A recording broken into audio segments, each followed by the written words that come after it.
1. Go ahead, please. Welcome to everybody for this special Board of Education meeting, March 12th, 2021. In compliance with the virtual meeting requirements regarding the Open Meetings Act, the names of all elected officials present at the board meeting shall be announced. Present at the special Board of Education meeting today are Yolanda Montoya Cordova, representing APS District 1, Peggy Miller Aragon, representing APS District 2, Lorenzo Garcia, representing APS District 3, Barbara Peterson, representing APS District 4, Candelaria Patterson, representing APS District 5, Elizabeth Armijo, representing APS District 6, and myself, Dave Piercy, representing APS District 7. In light of the public health emergency due to COVID-19 virus, APS is taking extra precautions with necessary meetings. All Board of Education meetings will be virtual meetings for the month of March. The agenda items will be kept to urgent business or those items needing approval to conduct district business.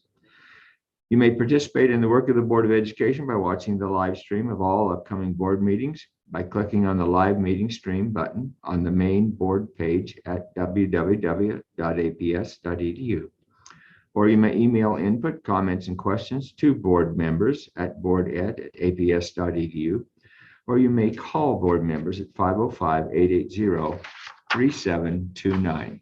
I will call the meeting to order. Megan Buchanan, Board Assistant, could you please give us a roll call, please? Yolanda Montoya Cordova. Here. Peggy Miller Aragon. Here. Lorenzo Garcia. Here. Barbara Peterson. Here. Candelaria Patterson. Elizabeth Armijo. Here. Dr. David Piercy. Here.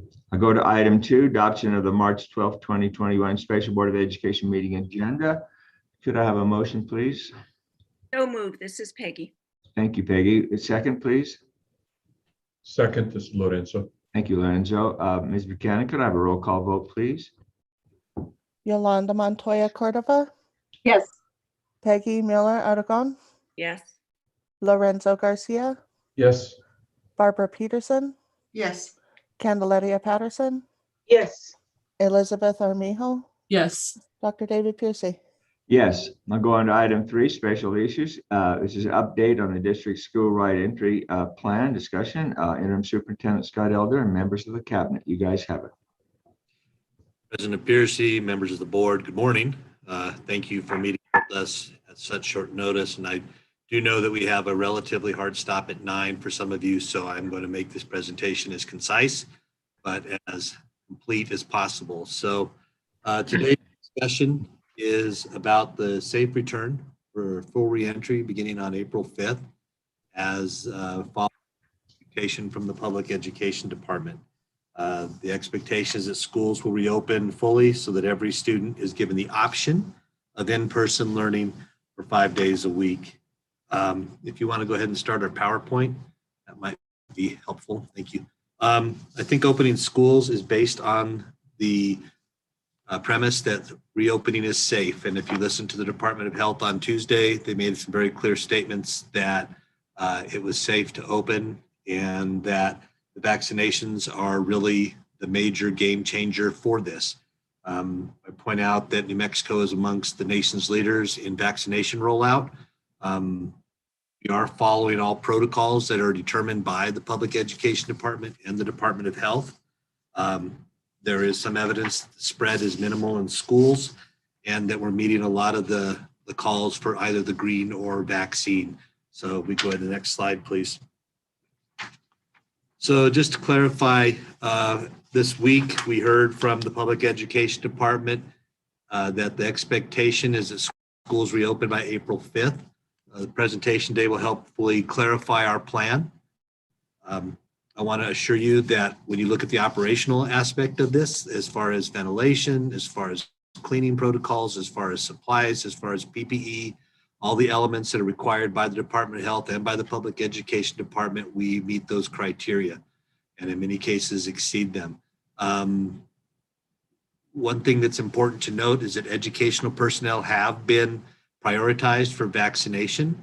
We are already seeing a significant uptick in the number of school-based personnel that are receiving their vaccine. And I know that next week we have 6 specific clinics solely for our people, hosting across the city at our sites. So as we do continue to work with the city and the county to provide vaccination clinics for the general public, we're now beginning to see clinics that are specifically for the educational personnel. So that's really good, and it's really exciting. I'd say we've learned a lot, having already done these clinics with the city for the past few months. So it's a good thing to see this prioritization actually coming to fruition. One thing that I want to put in here intentionally is the concept that we will respect the direction and the decisions of tribal agreements and tribal governments. So if we do have some pueblos or tribal governments that decide to maintain in their zone and decide not to return their children to school, we'll respect that and continue to provide services, including food, to those children. We won't pretend those agreements don't exist. And then, of course, I need to remind everyone that students and families have the option to either return or to remain remote. If we can turn the slide. So the reality is that all schools will implement COVID-safe practices. So these will include things like mask being required, hand washing, not sharing materials, not allowing a lot of touching amongst the children. And the big one is social distancing. People have asked about social distancing. So the reality is that full reentry will create situations in classes where we're unable to keep people 6 feet apart, but we're assured that that is okay. But the goal is to maintain social distancing, and this phrase I'll use repeatedly, to the greatest extent possible. So if it's 3 feet, it's 3 feet. If it's 6 feet, it's 6 feet. And we'll do our best in those classrooms to spread everything out as best as possible. Surveillance testing will remain at 25%. The only way you can get out of the surveillance testing is to receive your second vaccination and notify us. If you do that, then you will be removed from surveillance testing. When we talk about ventilation, the required ventilation is in place, and we do have a system that we're going to show you next Wednesday. That will be a publicly posted information so people can go and look and learn about what has happened inside their individual school and across the district as far as safety checks, as far as the fire marshal visits, as far as the amount of PPE that's available. And if you really, Dr. Blakey's probably the one really to speak more about this, and so I don't want to steal too much for thunder, but the ability to look at each ventilation system in the school and see, okay, what kind of filter does it require, what's the highest it can accept, and what's in there currently. So it's a tremendous amount of information that people have asked for that'll be available to the public. So as far as reporting systems of positive cases, that obviously will continue. Quarantine protocols are still in place, so there could be some closures if we had an uptick of issues. So I want to remind people that doesn't go away. All school-based employees have been offered the vaccination. We have repeatedly sent out internal communication. We've been vocal in the media. We have the information posted. We've asked our principals to speak to their staffs personally, and it's included in my Friday message today one more time, how to register and what you should register yourself as. All employees that are at the schools will be expected to return unless, and there's one qualifier on that, and I want to explain that. If employees were qualified as high risk, and that has already been determined, that was set up from the beginning of the year. So if they're either have an ADA accommodation or they're categorized as a 1 or a 2 in our third-party administrator Red W, Public Education Department put the qualifier in that those people must have 2 weeks after their second vaccination before they return. So we may have some issues there, and I'll talk a little bit more later about how we're working with the Department of Health and the Public Education Department to try to determine who those people are and what kind of impact that may have on our classroom. Go ahead and thank you. So what you see here is since the beginning, we've sort of shown this chart of the different stages for starting in remote, then moving into hybrid, and then full reentry. Basically, our point here is that we're just basically jumping over hybrid and going back into full reentry. It's a slightly modified version of that, obviously, because we still have the option for some students to remain home. So it is, in effect, as elements of the hybrid, and we'll talk a little bit about that. Students are eligible to return for 5 days a week, but they do have the option to continue to learn remotely. There will be some traditional learning with enhanced preventative measures. We are going to be doing some things like trying to minimize group activities, but otherwise you'll be in the classrooms working with the teacher, but it's going to be a little different. And I'll talk about that here in a second. One of the big questions has come up about band and choirs, and what do you do? And what there is some limitation on that. Playing wind instruments and singing may occur, but it has to occur outdoors so they can spread out fully. If they are inside, they can use individual practice rooms for individuals to practice, but they won't be able to do a lot inside the building at this point. We do wonder if that won't change as we continue to progress and the numbers continue to reduce. A couple things about our instructional model. There will be times during the day that the teachers will need to teach both their remote and their in-person students simultaneously. So in-person students will have to bring their devices to class. Students will, and that'll be every day. This will be done with some flexibility. There will be times when those students will not be online. The students at home will be working on projects or work asynchronously. But those students in school, there will be times when they will be on their devices. So it will look a little different when you have the teacher teaching remotely to the kid who's 20 feet away. But that's the only way this works. And I remind you all that this has been going on in other districts. We do have some materials to demonstrate how this works. We have a very nice video that we are posting that people can watch and get a sense of what that might look like. It is a full day schedule, Monday through Friday. We have 37 instructional days left from the 5th. And I think it's important to say, it's like there were when we moved from traditional to full virtual, there'll be some bumps along the way. I certainly don't expect perfection from day one. And in many ways, these 37 days are a way for us to develop the habits and the practices and the protocols that we need for reentry next year. I am extremely hopeful that we'll be back to normal or as close to normal as we'll get for a while by fall of next year. But this is an opportunity for our teachers to learn how to work in this model. It's an opportunity for our students to learn how to work in this model and begin to adapt to the new reality of the world under this pandemic. There will be some opportunities for students if they need to re-register, if they need to let their schools know, and we're certainly encouraging parents to contact their school for ways they may be able to do that. It's probably very important to mention at this point that there will not be field trips or large group gatherings. We're not going to allow volunteers in the building at this time because we don't know that they've been vaccinated. There will be no large assemblies. A lot of people have wondered, well, can we do dances? Well, no, we're not going to be having large group gatherings. So a lot of the elements that we've seen in a traditional school at the end of the year, maybe a spring fling or a prom, for example, realistically are not going to happen in a traditional way. So it's important to clarify that.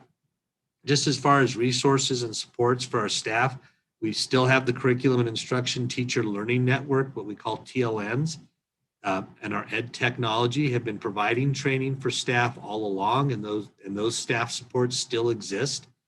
Our principals and our teachers have been through a variety of trainings on how to work in this model, whether it's a blended model, a hybrid model, whatever you want to call it. There's been a great deal of training and supports offered, and there's still materials on the website that teachers and parents can access. The departments, of course, will continue to support the schools, and Dr. Serna Marmol and her curriculum instruction team have provided a very comprehensive document, a green plus red instructional instructional model, and we'll provide copies of that to you as well. But teachers will have links to all these materials as needed. Sorry, I've got to turn my page here. So as far as a timeline, the Public Education Department expects all schools to be in full reentry by April 5th. We are negotiating this concept of March 29th, but the idea is that the week before there will be an opportunity for school personnel to return to the building while instruction remains remote and small groups continue. All staff will return to work unless their accommodation precludes. Then April 5th, students will begin the in-person learning option for 5 full days a week. Students continuing to remain online may do so. One thing that may come up is we may have some asynchronous time that week before. Remember that all our classrooms are set up for hybrid currently, so there's going to be some time. We're going to need some time for our teachers to reestablish their space for a full model. We've already begun the process of rebuilding those classrooms for more students, but there may be some time on that week for our teachers to finalize any details that need to be done. So I would remind you that we have had school staff that have been reporting to the sites all throughout the year, and I'd like to thank those people. They're there now, and they'll be helping our staff as they return. I want to make the larger point that we are following the directives of the Department of Health, who was very clear that at this point they believe the return is safe, that all the standards that we're meeting that are the CDC and the Department of Health standards were all developed prior to the concept of vaccination. So the vaccine adds a whole new level of security that really these standards didn't even anticipate. So it is, I want people to remember that the vaccine really does add a whole nother level to these standards that were initially included. I believe that this covers the majority of my presentation. I know that you all have questions. So I do stand along, and I have the cabinet here as required for the different elements that go beyond my capacity to answer. So I stand open for questions this time.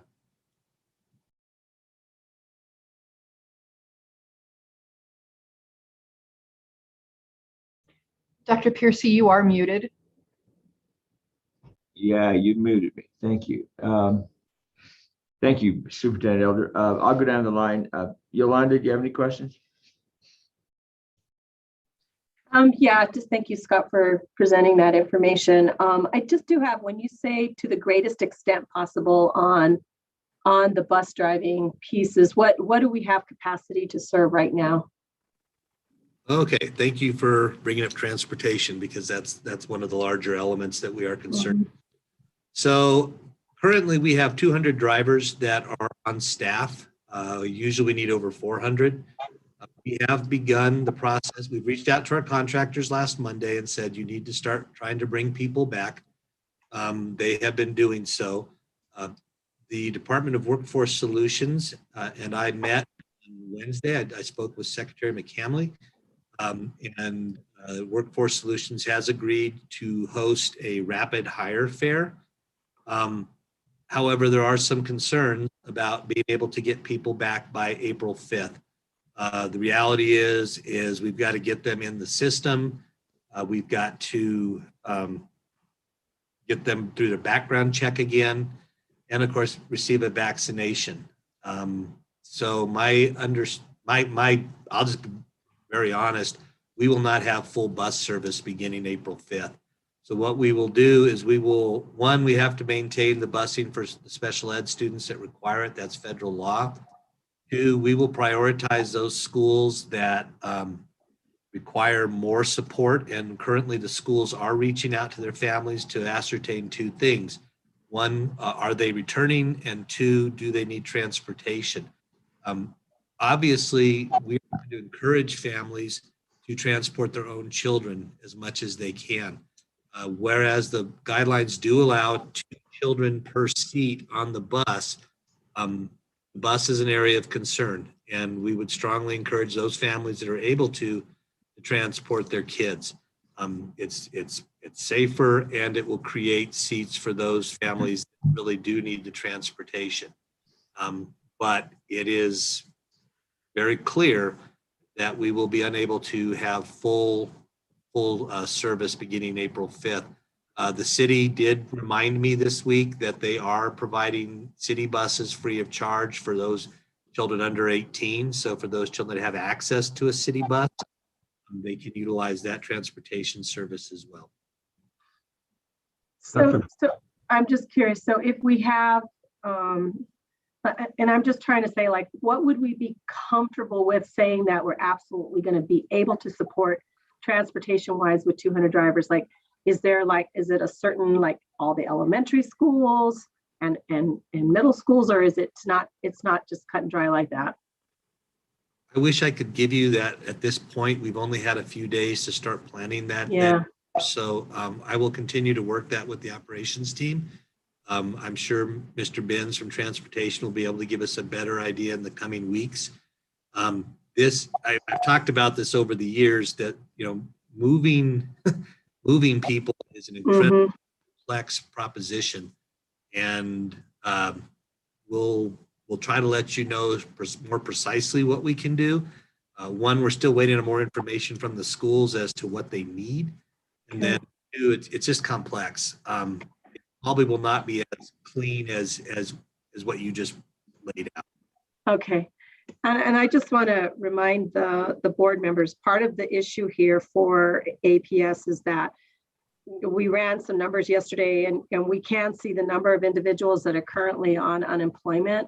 The difficulty is with the stimulus package and what they're receiving is that there's not much of an incentive to return, because the payment for actually driving a bus is much lower than what the current stimulus is.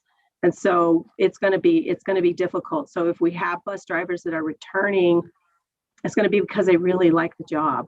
And that they really want to be a part of the solution with APS.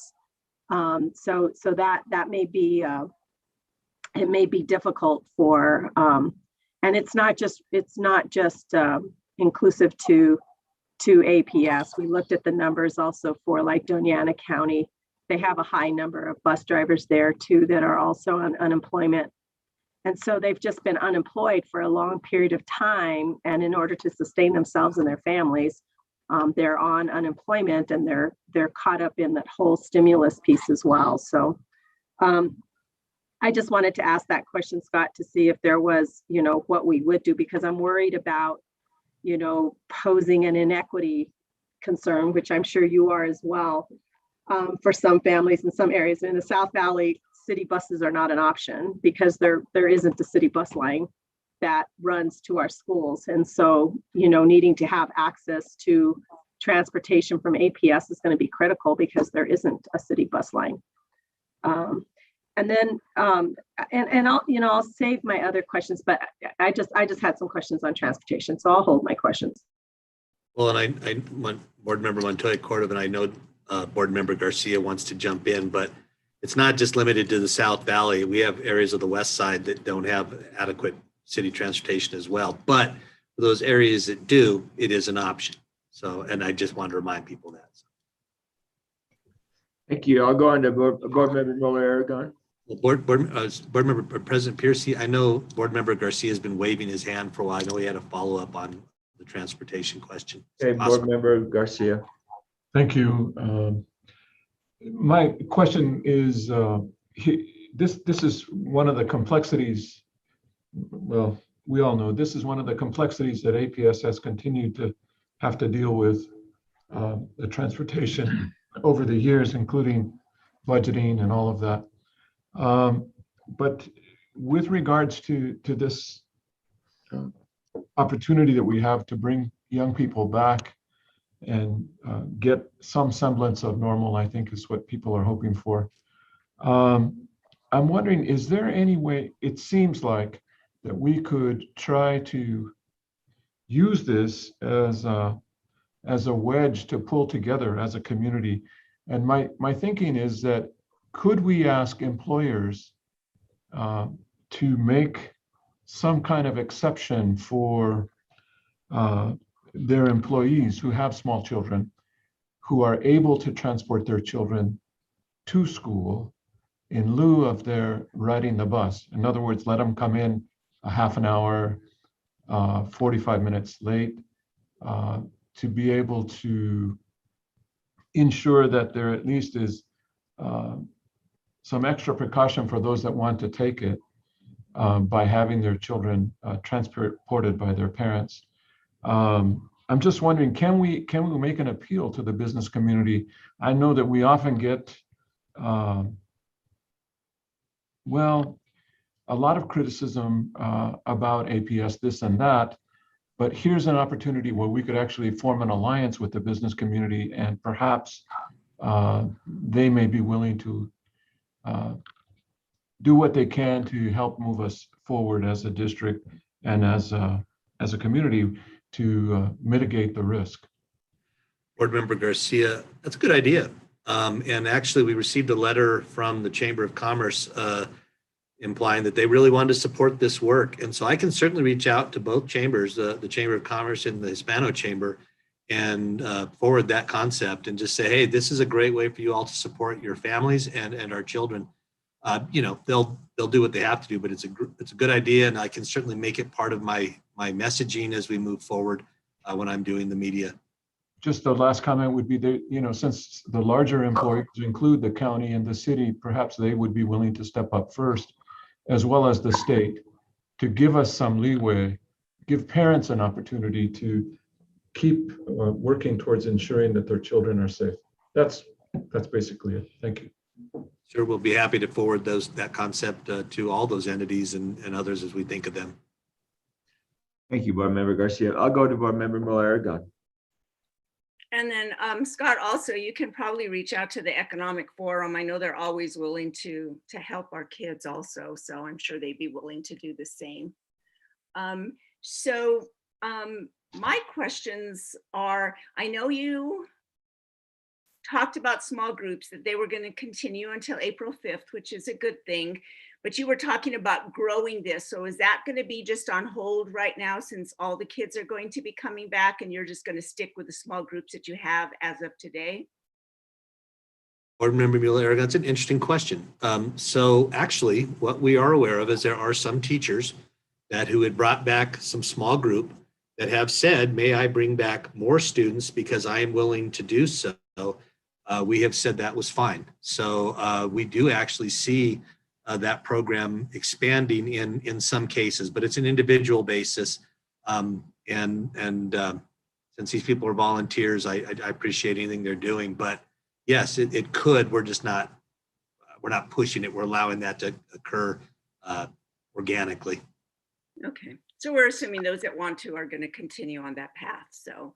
Okay, and then I know, since there have been those several thousand children that haven't shown up, do you anticipate, Mr. Elder, that some of those will return now that they can come back in person?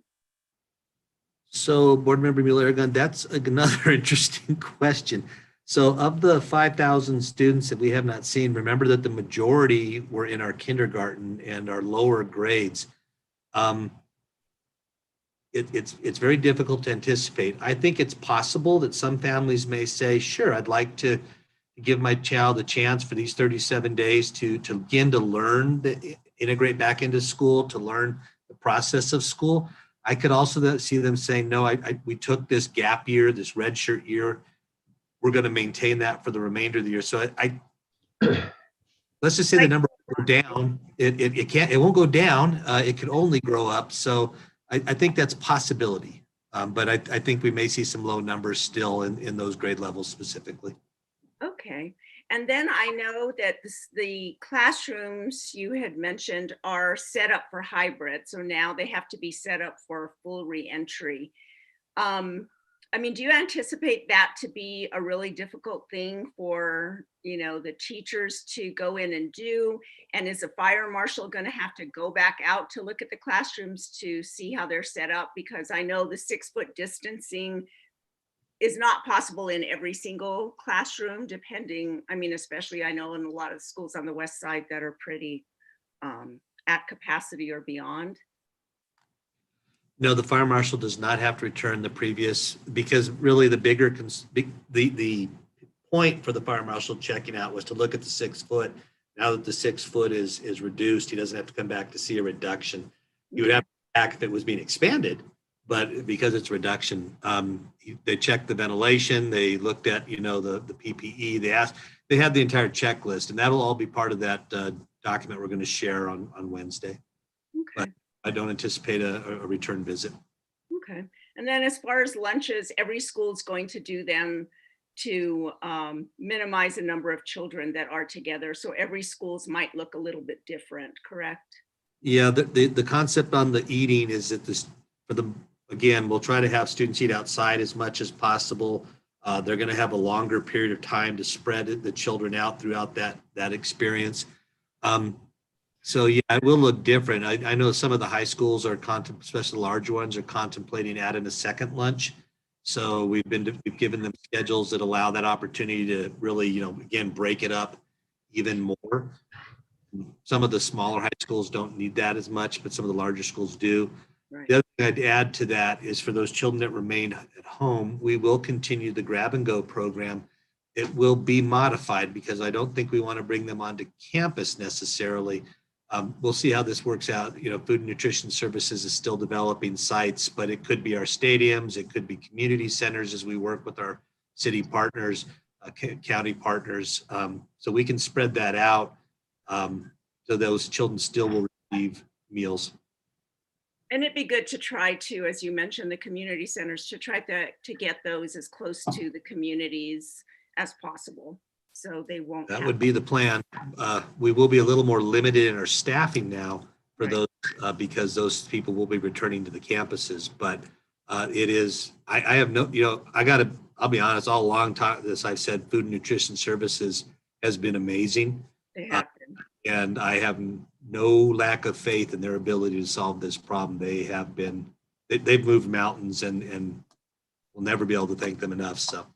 They've been amazing to our community. So, and then kind of the last thing is, when Bernalillo gets to green, do you see that anything will really change from what you're proposing right now? What's going to happen right now? No, other than there'll be loosening of restrictions on gatherings. Okay. So we're, graduation's a big one right now. We've been working on some models for that to try to have some people present. So right now it's, I think 25% capacity. We wonder if we won't be at green by May. I don't see that happening in the next week or two or anything like that, but we're hopeful maybe by then. That would help graduations then, which that is the big concern right now. The only thing I'll say about this, and I understand, and people need to understand this about the spectator events and even something like graduation. So I don't go to the restaurants. I get carry out. I support local, and you know that by the girth that I'm carrying these days. But I would say you have to do the contact tracing where you sign in and leave your number. We're required to do contact tracing in these large events. So let's say we were to host an athletic event and we were allowed to have 25% capacity, and that put us up at over 1,000 people. We don't have the event staff. I don't know how you sign in 1,000 people and quickly and easily. So that's my big concern about the graduations. If we're still in that contact tracing, we're going to have to come up with something.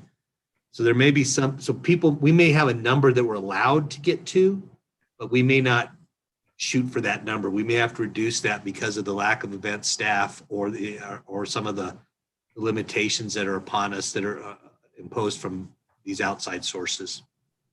Okay. And I would leave that. Dr. Bowman's amazing. They can come up with some kind of app or something that people can check in so we get more people in. I don't know. They can they're brilliant, so I'm sure they can figure something out. I never could, but hey, I'm sure Sure. that they could.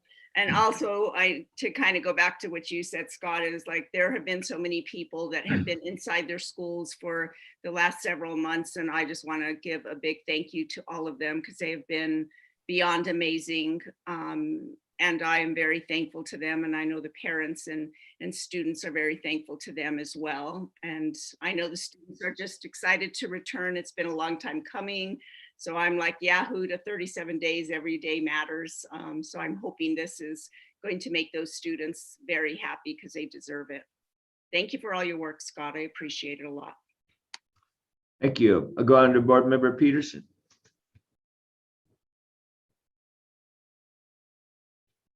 I think we skipped over Board Member Garcia. He had Well- one question, but before I jump in, does he have any more? Do you have any more questions, Lorenzo? I yield to Board Member Peterson. I yield. So I really appreciate what he brought up about transportation. And I think one of the things when we talk to the business community to be really clear about is that for salaried employees, many salaried employees already have the ability to shift their schedule, to adjust, to find patients on the part of their employer. But it's hourly workers that depend on hourly wages that get slammed over and over and over and over again. And so I think that when we reach out to the business community, it needs to be clear that we're not talking about the people that are in the office. It's the people that are doing the work that need the support and some forgiveness in they're trying to juggle what they get very little support in juggling. So that's one thing. One of my big questions for Scott, or it may be one of a nurse or someone, the time frame for vaccines. That if I got a vaccine yesterday, I'm no more protected today than I was 2 days ago. That there's a time frame for vaccines being effective. And so I'm wondering if someone can talk to the difference between one shot in that generally 2-week period, the second shot after 3 weeks, and that 2-week period of time after that.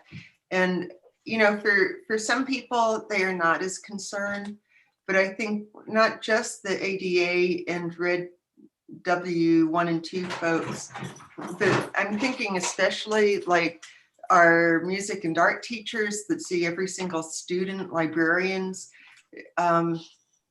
speech and language pathologists, people who not just see cross groups and not specific pods, but they go from class to class to class to class, from school to school.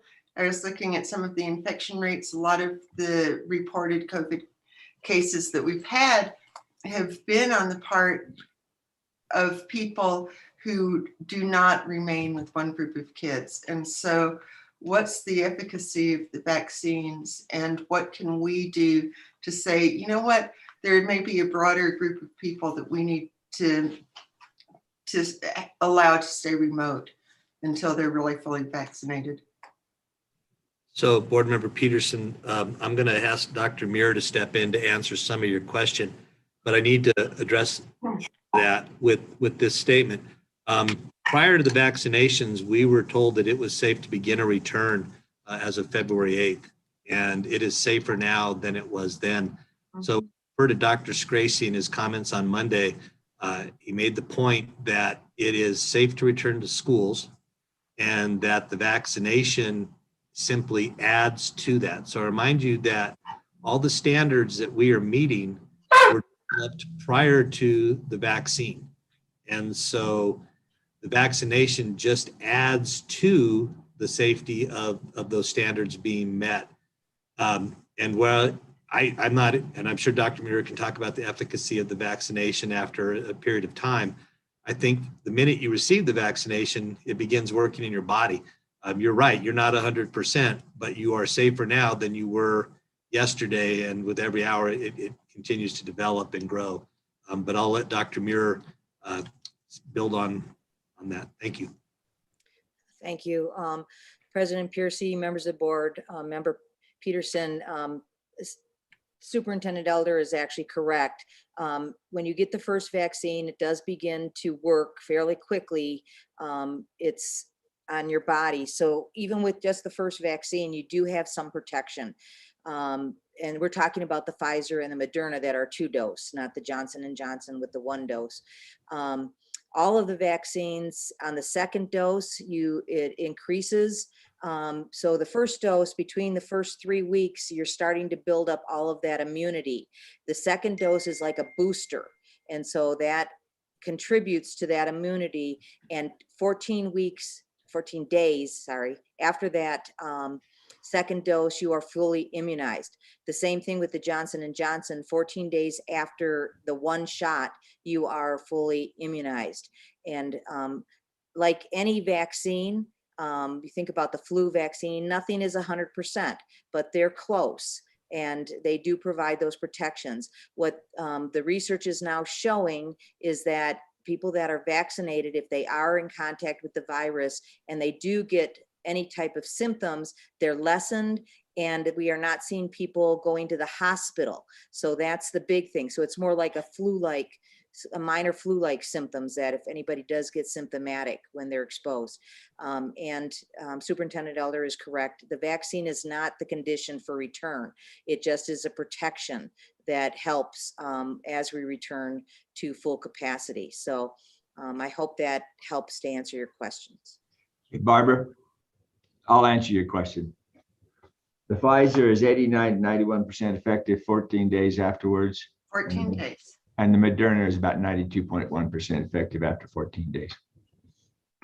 So, as I said, And it gets more effective after that. In other words, it builds after that. I think every single one of us recognizes that the vaccine is the huge game changer. And it's not just safety for our staff, but it's safety for the community as a whole.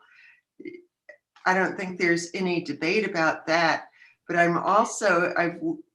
have looked at the infections, and there is a difference when someone's traveling from school to school or from classroom to classroom and seeing 500 students in a week versus, being able to stay pretty exclusively with 20. The exposure is different. So what I'm asking is, can we make any extra precautions for those people who see these extraordinary numbers of students, not just from class to class, but even from school to school?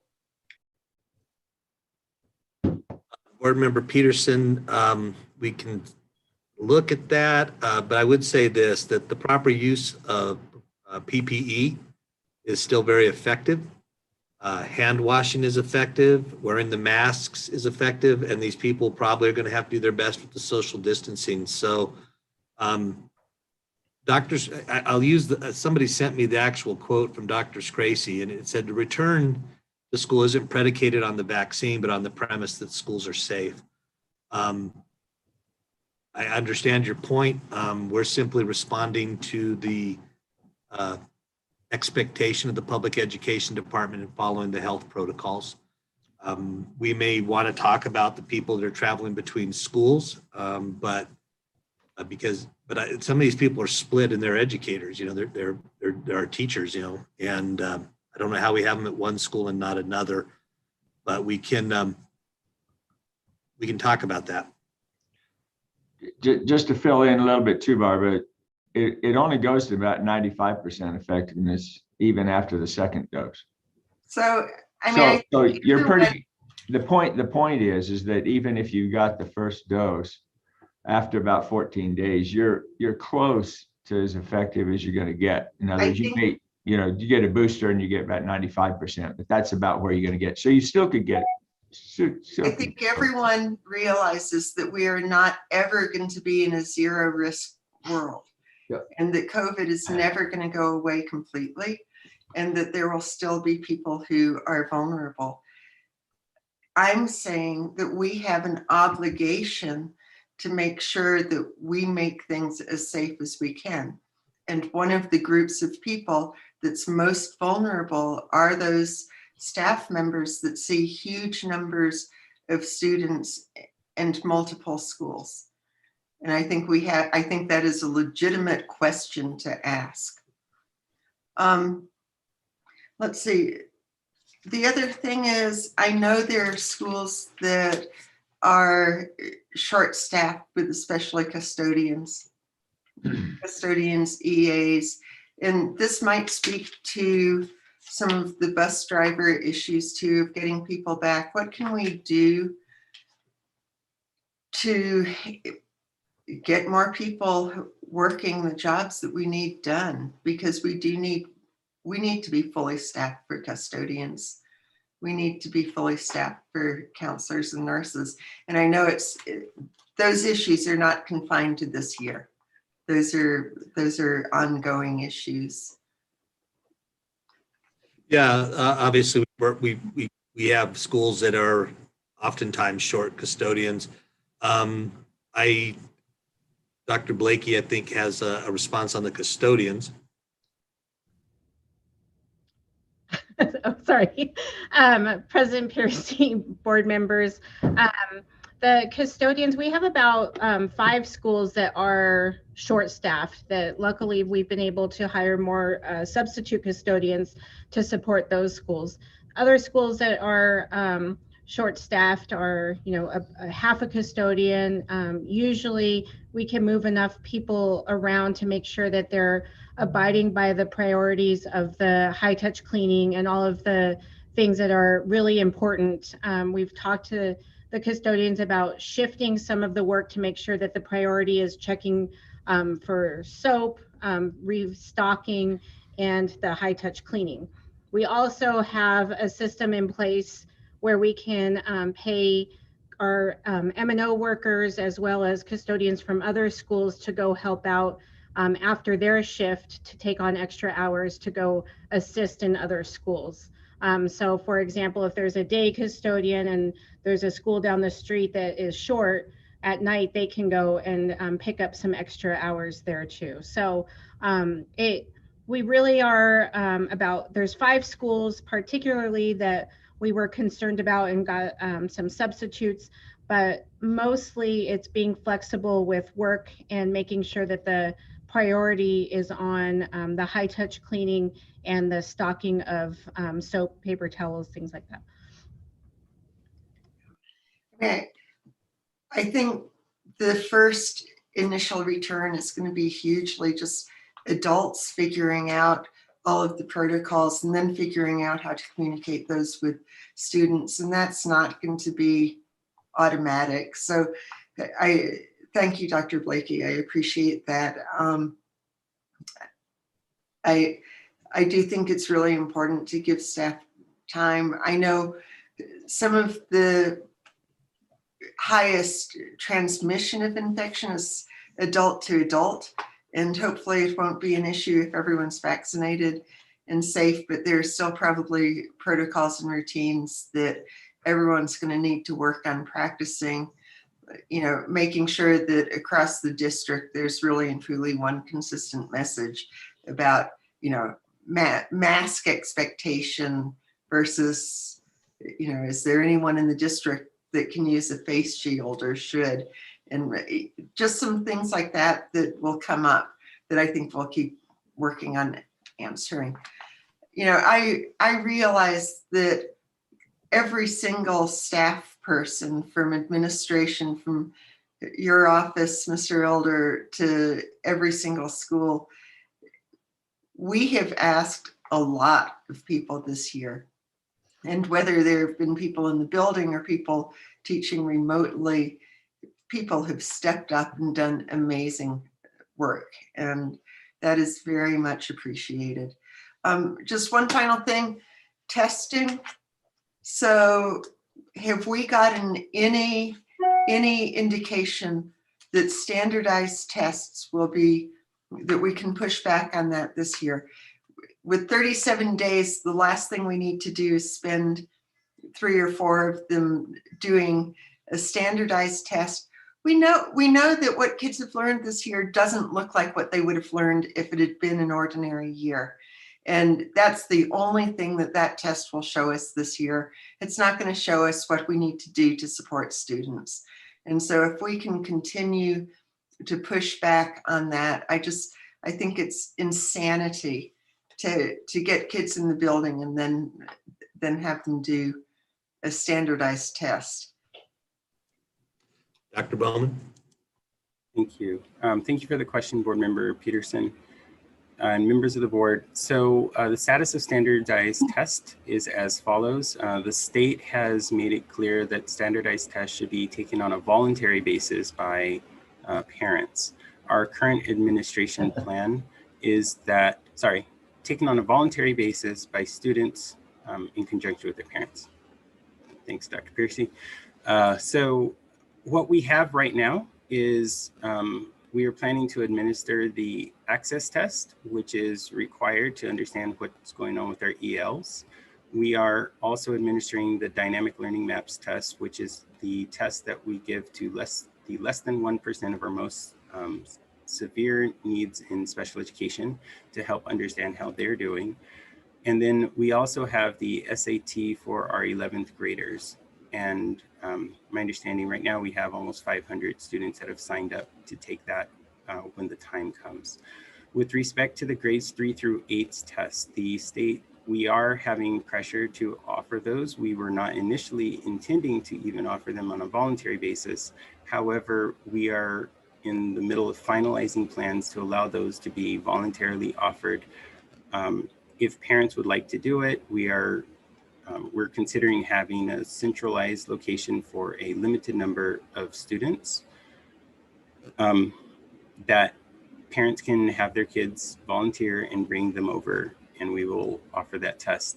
The reason why we'd want to do that for the grades 3 through 8 is even though there is no student performance level report yet, and there is no school performance report yet, and the state has asked for a waiver of our participation our 95% participation requirement, is that for future years, the state needs to have a number of actual completed tests to be able to have the educators participate in standard setting activities. So that was something as we switched from the PARCC to the new test, which I don't recall exactly what it's called at the moment.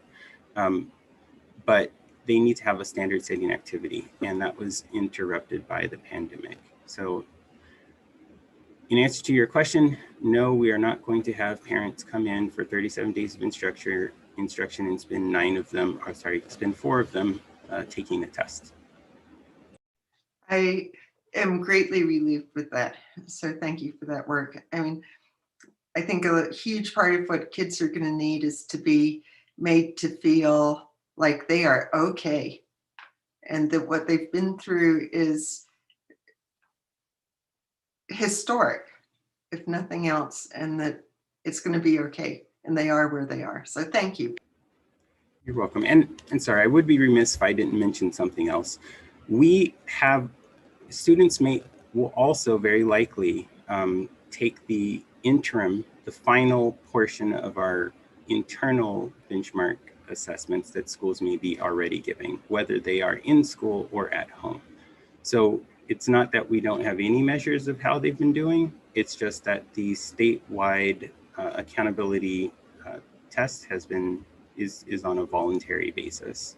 I mean, I think that's the point with any legitimate assessment, is that teachers use them ongoing to know where students are and how they're going to teach. So thank you.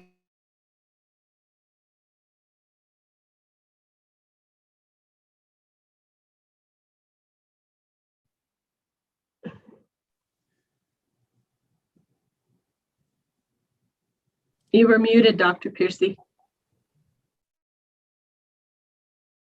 Sorry, I've gone to Board Member Patterson. I'm sorry, I was muted. I was going to say you're muted, Candy, but I was muted, so thank you. Okay. Good morning. Good morning, Superintendent Elder, and thank you for your presentation. And I don't often mute my video, so I don't know what happened earlier in our conversation. So, I want to thank Board Member Garcia for his recommendation. This is what, it takes a village to raise our families, our children. And so this is one way that our businesses can invest in the education of our children, is by allowing our families to take their children to school and be a part of the school as well.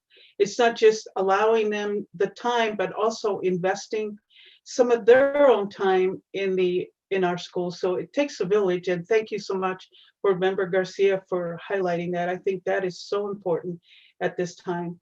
And I'm with Board Member Peterson that, I'm concerned as to whether the first vaccine really and truly keeps our staff safe. Are they really safe? And I have that concern, and I know that's not a prerequisite that we be fully vaccinated. I know that's not part of it, but I do have some concerns that we open up our schools. I do like the idea Monday through Friday.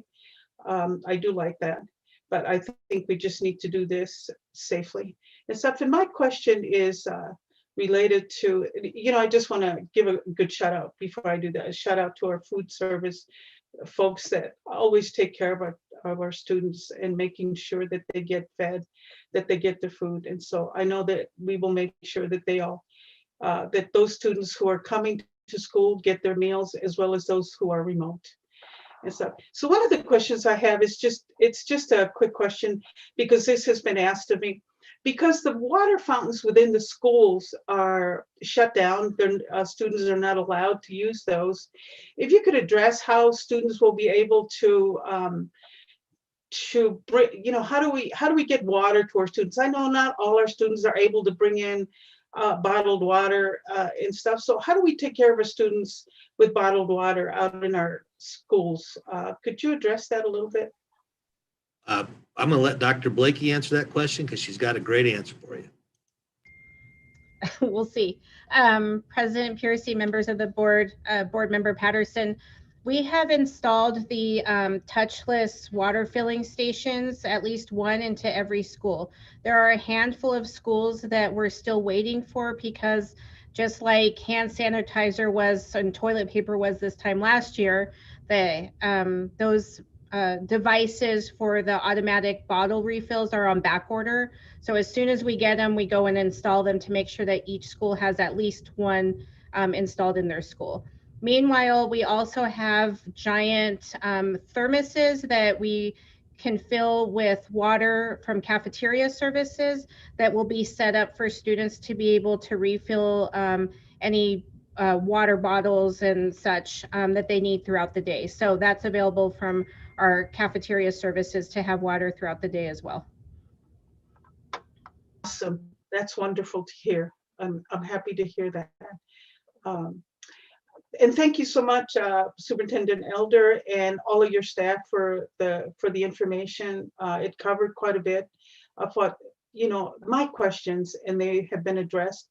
I just want to make sure that I know that you did touch somewhat on, we have students at Hodgley, we have about almost 100 students out there, and I know that we have to be careful how with a reentry plan, how we reach out to that community as well. Could you talk a little more about how we're going to do this with Hodgley? Board Member Patterson. Yeah, so yes, just checked on that yesterday, and Daisy Thompson from Indian Education has been reaching out to each of the tribal governments and to the families specifically in Hodgley and asking them, are you planning to return? And what will you need to facilitate that return, so that if we do need to provide transportation, we believe we will be able to do so. So we just need to have a sense of who's returning. Now, like I said, we know there are some pueblos and some governments that are choosing to remain closed, and we'll honor that. But at the same token, if those children are returning, then we will provide the services to get them to school. All right, thank you so very much. Appreciate it.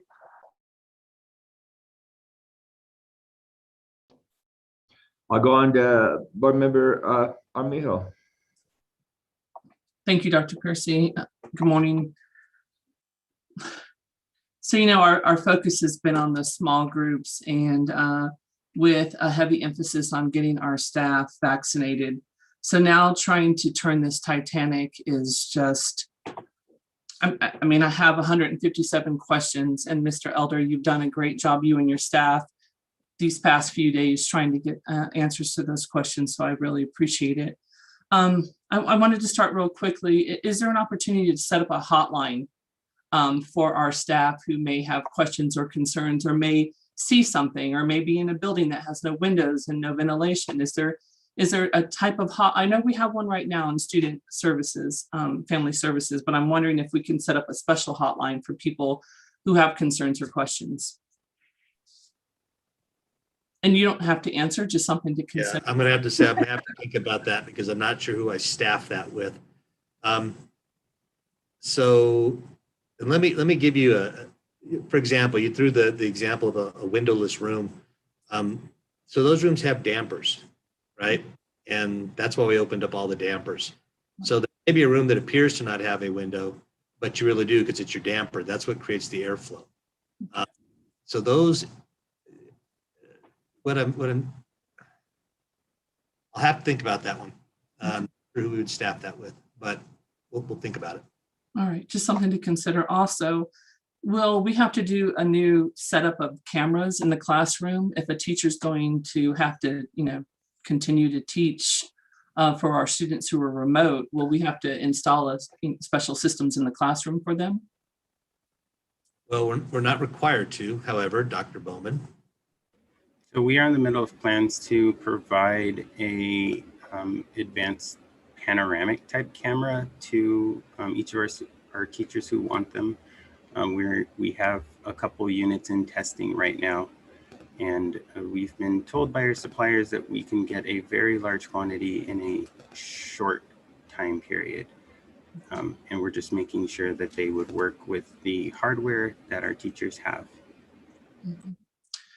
Thank you, Dr. Bowman. And when I think about the letter that we received from the Chamber of Commerce in reference to supporting going back to school, and then in the last paragraph, then offering help, I think there's a lot of things that we could send a list back of help that we could get from our business community. Now, like Member Mueller-Odegon mentioned earlier, I mean, we have to now set up all of the classrooms to accommodate a full load. So setting up classrooms, charging devices, transportation, air quality devices, maybe subs that are vaccinated. So I think there's a list that we can send back to our business community in reference to the type of things that they could consider help with. And just bear with me. Another question that I have is in reference to, this is an educational disruption. What about mental health support? Will we have an opportunity again, Mr. Elder? I know you've only had 3 or 4 days. Will we have an opportunity by April 5th to have some additional mental health support for our students and staff? So, Board Member Mijo, in our red and green or Christmas model of return, it is very clearly delineated that social emotional learning is still a priority, and that's both for our students. Obviously, they're our main focus, but also for our staff. A lot of the things you're bringing up today are people expressing their fear, their worry, and I think it's understandable. Their trauma of having been a national pandemic. Yeah. Right. We've all gone through this national pandemic, and I think we're still in it. Yeah. All of us, we've mentioned the efforts across the district, the people that had to work virtually, the people that had to come in, central office trying to maintain some stability so people can get paid, trying to make sure M&O is still going out and doing the work. The custodians are going in every day and doing their work. And now it's, all right, everybody go back. That's it's a big shift. And I just, again, I'll remind you all, we went through this I remember when we closed school. If you read my message today, I talk a little bit about, when we closed school and that kind of churning gut feeling we had when we were doing that, thinking what's happening. I think we're probably having somewhat similar feelings today as we talk about this return. what's important to remind people is that we're going to have grace. We're going to have support. I know that it'll be a little bit easier, and perhaps Madeline, you jumped on, so you could speak a little bit to those supports, but it's in the plan, and it's definitely something that we're focusing on. So Dr. Cerna-Marmol? So Board President Piercy, members of the board, and Board Member Armijo, yes, we are really concentrating on our SEL efforts. We have an SEL team that's been working all year to provide additional supports.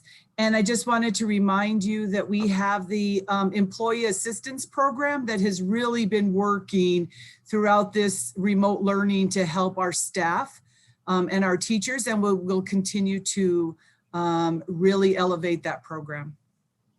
Great, thank you, Doctor. One more quick question. I apologize for, and I have a bunch more, but one more quick question is will we be able to bring back the city center employees fully by April 5th as well? So we are beginning the process of bringing people back to city center. Remember that as not school-based personnel, they may not be getting the vaccine as quickly. They are still in the education category because they work for APS. So we already have some departments that are back 100%. And there are floors of this building that are filled with people. We are following all the protocols though, as far as, not gathering in the lounge. I don't allow people to eat in the lounge. They can store their food in the refrigerator, they can warm their food, but then they go back to eat in their office or if it's a nice day outside. So we are beginning that process, and yes, we will have as many people back as we can. What we have tried to do is mirror the models that we've laid out for the schools. So at one point we were talking about a 25% return for schools. It would have been a 25% return for city center. If it's a 50% return, it would have been a 50% return. At the same token, I think it goes both ways. If we're saying that the educational personnel that are at the schools are getting the vaccine to return, and I need to give these people an opportunity to return as well. But we do have a number of people that are returning. I can tell you that there are more people here than usual today. So we are beginning that process, yes. Great, thank you. Thank you, Mr. Elder. Dr. Piercy, this is Yolanda. I have one last follow-up question. Can I ask one more question? You bet, Yolanda. Go ahead. I was going to kind of go to you guys for extra questions. Okay, go ahead. One of my last questions is that I'm just wondering, are there funds available to contract any of our efforts? I mean, I'm thinking about, we're talking about wanting to return to keep schools open and to assist schools. Where's that money coming from so that we can maybe contract with with staff for meal distribution to continue that, or event staff to support, fully support graduation, or an application that would fully support that 25% screening so that we can get there, or additional custodial staff. So are there going to be extra funds that are going to come to schools to support that? Because it sounds like that's what we need in order to keep schools open and functional. So there are the federal dollars that are coming and we're looking forward to receiving. A lot of that though is being forwarded to, say, extending opportunities during the summer because we'd like to offer, credit recovery for high school students. We'd like to be able to offer that at no cost because we don't really want to penalize students or families that have had to go through this. We're trying to look at extended opportunities for our younger students as well. So whether those are adventure camps, that sort of thing. So we have pretty much tapped out all the CARES money, this initial burst that we had this year. The next round is we're calling Carissa. It hasn't arrived yet. So while there was additional money, I think at this point, most of it has been spent, and I don't know what that, there may be a period of time where we don't have that additional funds. When it comes in, it's something we've looked at, and we're trying to allocate those dollars thoughtfully. Especially, but we're really looking at the long-term impacts, like those cameras Dr. Bowman talked about. That would have been the additional dollars that we have, and trying to utilize that money in a way that will not just impact the district on a one-time deal, but down the road. So possibly, I guess, is my answer, but not necessarily.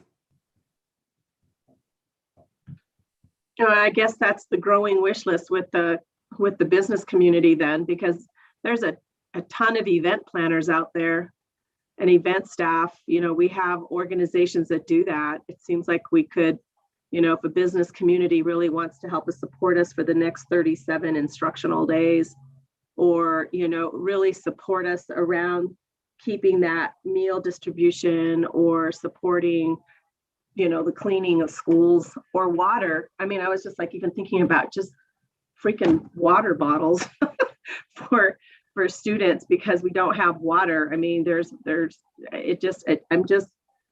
I guess it's just so infuriating to some degree for the community to not understand all the logistics that are involved in this. That yes, it's great that we're going to get our kids back, but it's not just a simple, because there are going to be some schools that are going to go without.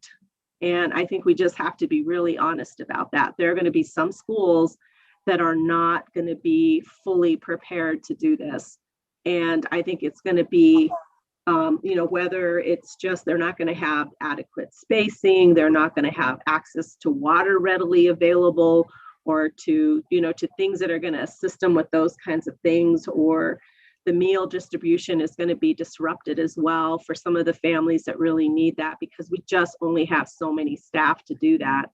So I think the community, and I agree with you, it's like we're going to need a lot of grace in this process, but just as many complaints that we got around not opening or opening, I think we're going to have just as many complaints about it being unequal.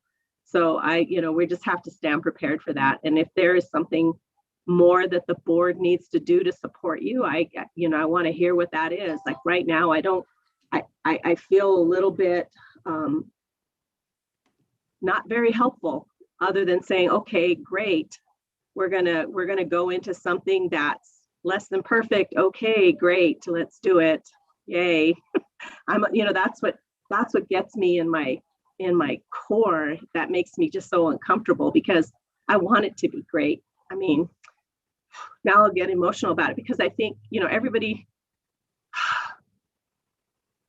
everyone, every school, every student deserves to have a very equitable experience over the next 37 days. And I don't want to hear that it was great over here, but it was lousy over there. That's just not cool either.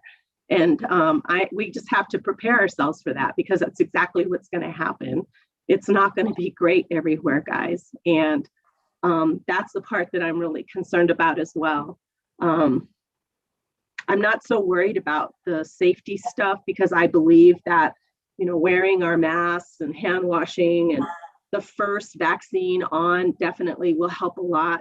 Board Member Peterson, it definitely helps a lot in terms of what I've seen in terms of just the type of immunity that it starts to build up. I mean, it's incredible. It's definitely a game changer.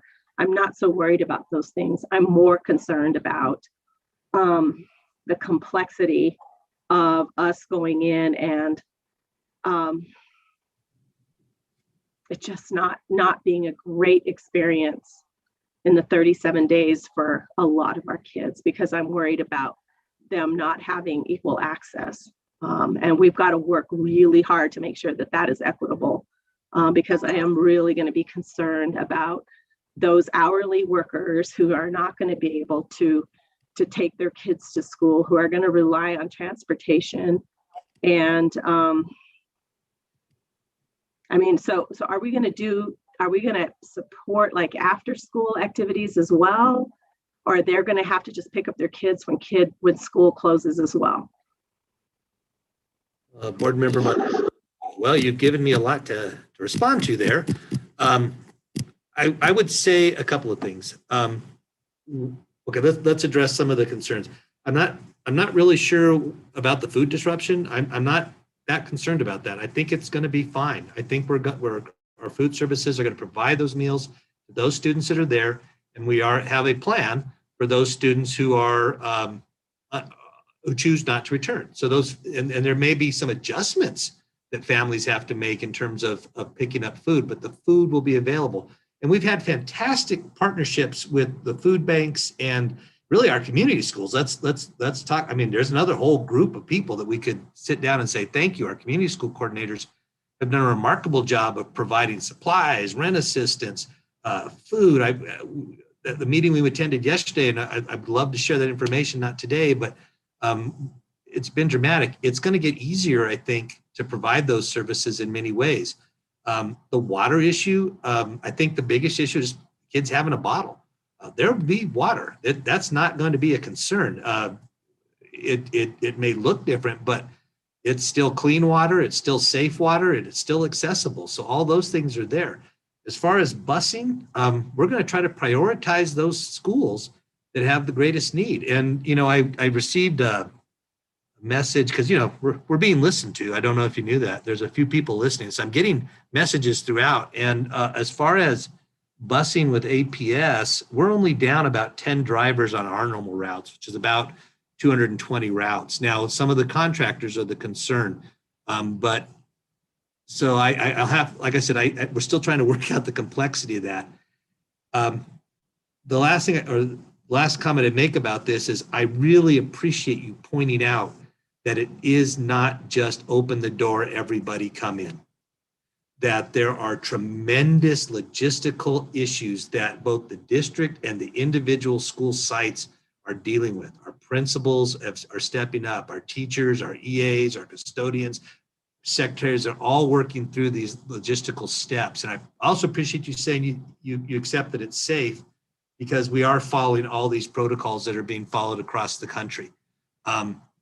But it is complex, and I appreciate you pointing that out to the community, that's not just open the door and everybody.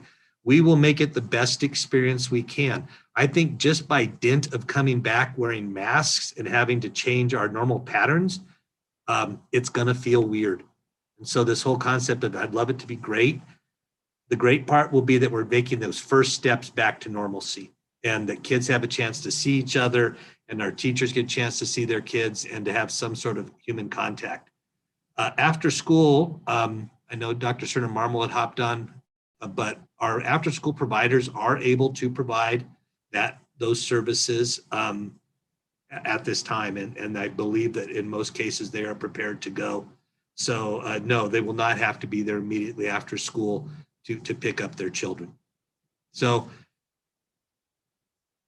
the standard of great, it may be difficult, but we will make it as good as we can. And I think we understand your concerns about equity, and that's why we're trying to pour our resources into those areas that may need them more than others.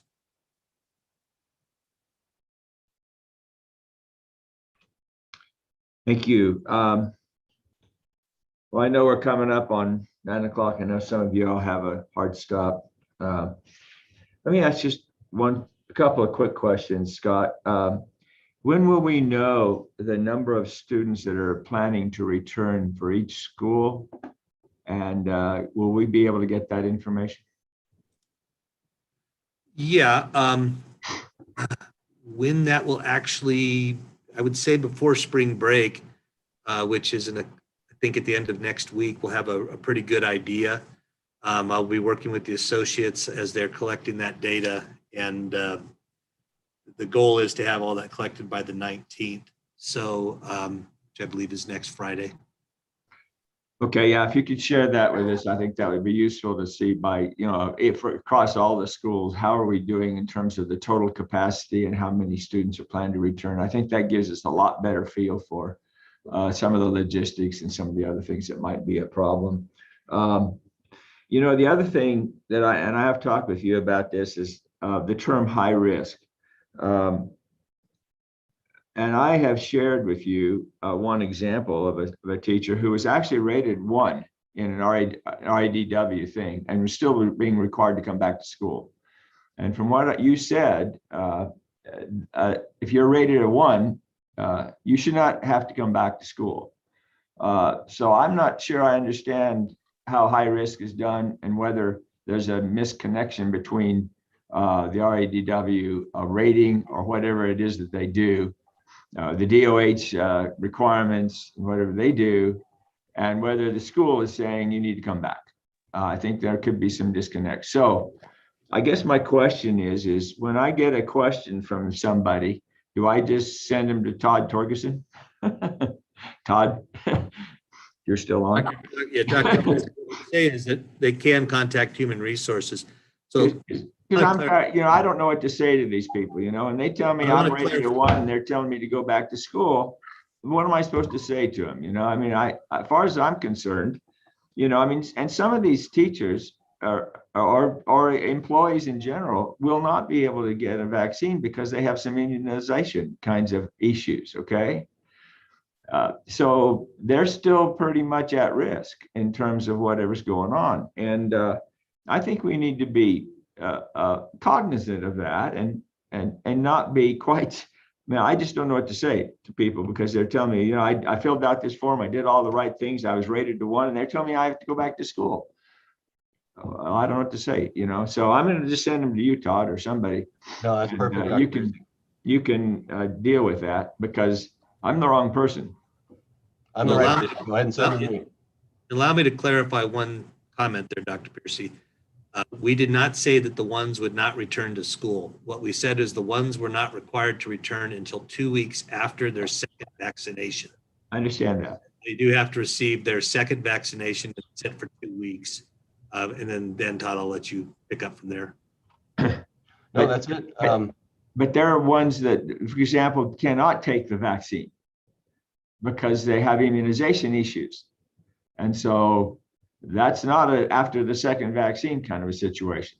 Correct. So, I think we need to be real clear on that criteria so that it's not subject to some kind of a misinterpretation is all. Go ahead, Todd. Yeah. Good morning, Dr. Piercy, members of the board, Superintendent Elder.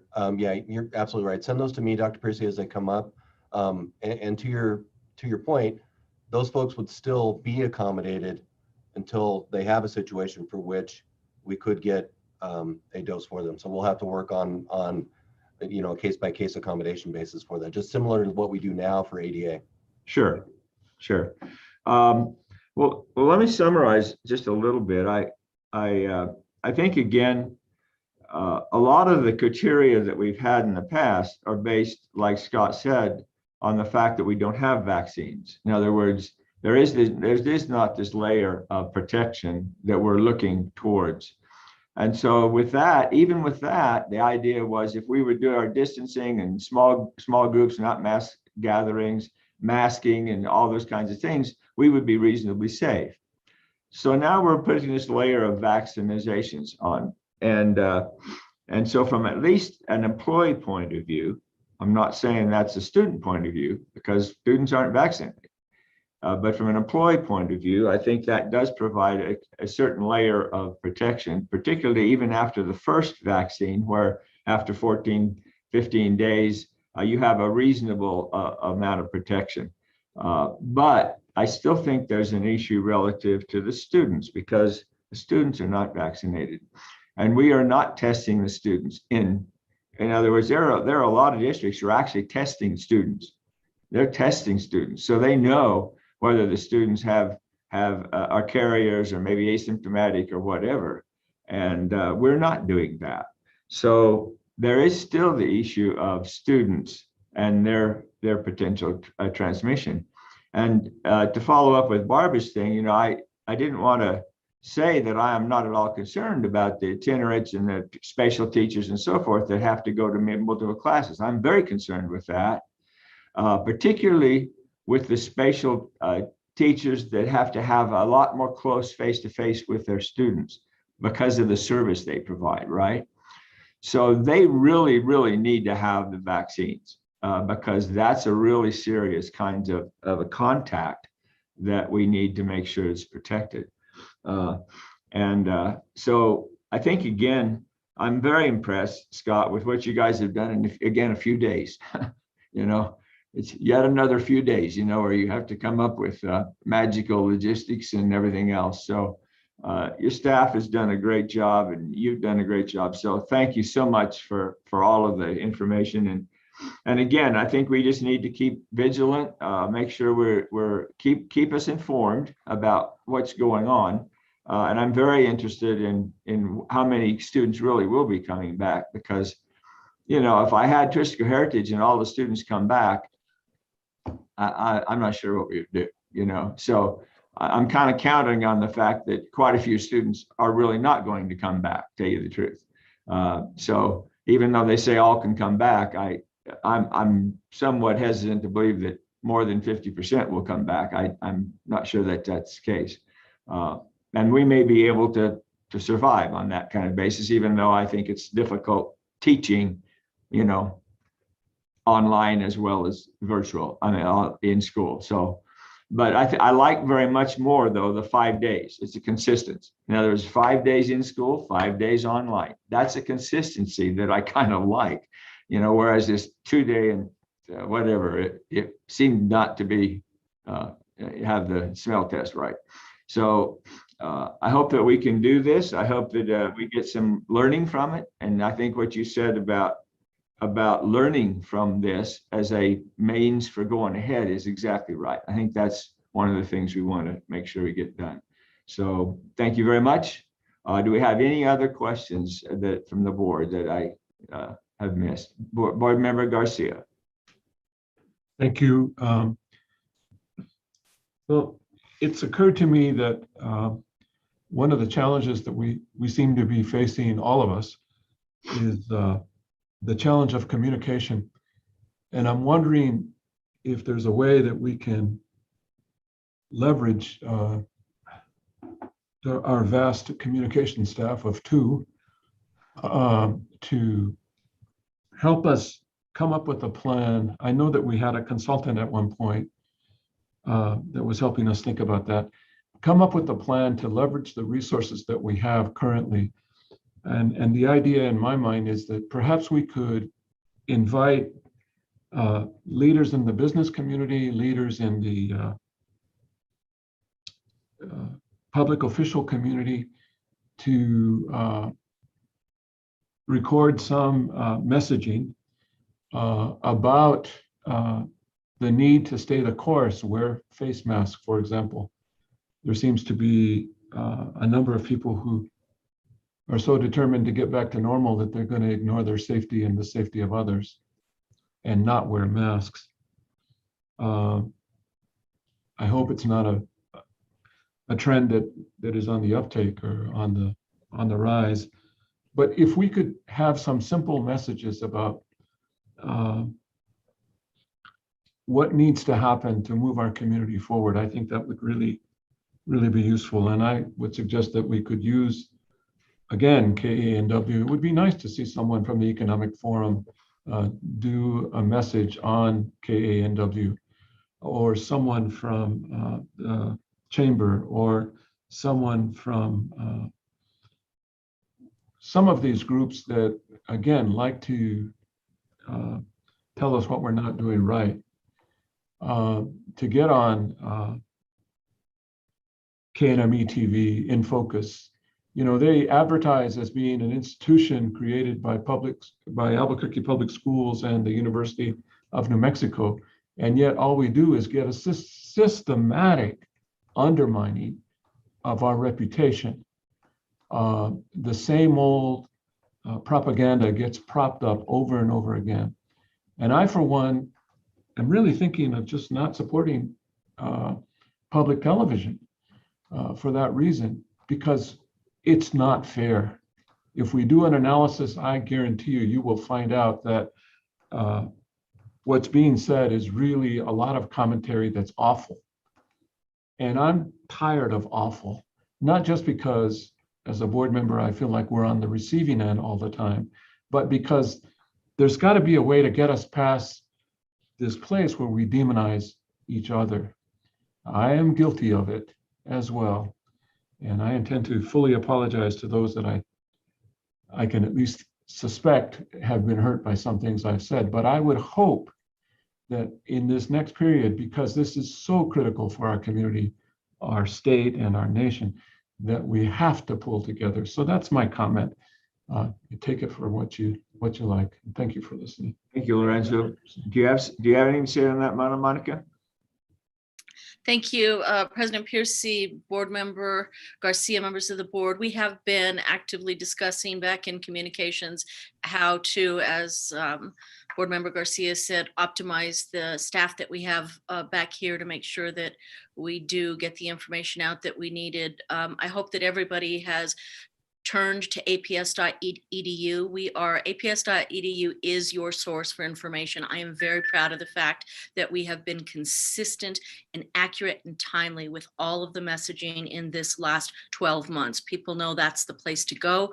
We are active on social media. Of course, the superintendent has a weekly message. The real issue with Albuquerque Public Schools and communicating is that people don't always utilize what's out there for information. And so we highly encourage you to go to aps.edu, check the social media, look for your perspective if you're an employee, and look for the core, register. You have to be registered for the core, which is the weekly newsletter. We cannot sign you up. If you opt out, you have to go back in and opt in yourself. We cannot do that here, but there are lots of places, and we'll continue to partner when we can and be innovative in our approach. I appreciate you mentioning that, Dr. Board Member Garcia. And just to follow up a little, Lorenzo, we are working on a bigger strategy with folks like Ms. Casey at the AED, who's the kind of a nonprofit economic development area, and with others to try to set a strategy for a larger messaging that would not come from us directly, but would come from the business community. In other words, providing the kinds of information for them to promote as part of helping the business community and their economic development and other kinds of things. So I've been working on that for a while, and more of a delegation than really working on it. I delegate well. Implementation is difficult. So, but I think, and Dave Foster is working on that with Monica and some others, and also with Ms. Casey. So, your idea is perfect, Lorenzo. It's exactly right. And so, however we do that, and however we get that out, we need to have the messages. We need to have the narrative, but we need to somehow when it comes from us, it doesn't go anywhere. So we need to have the community out there helping us, because we're a big impact on the community, and the community knows that. So that's kind of the idea. So working on it. Okay. Thank you. All right. Well, let me go on. Announcement of the upcoming board meetings. The next Board of Education meeting will be March 17th, regular board meeting, via live virtual meeting. And this link can be accessed through the website, APS website. And the next special Board of Education meeting will be held March 15th, 2021 at 7:30 a.m. via live virtual meeting. And this link can also be accessed through the IPS website. And with that, we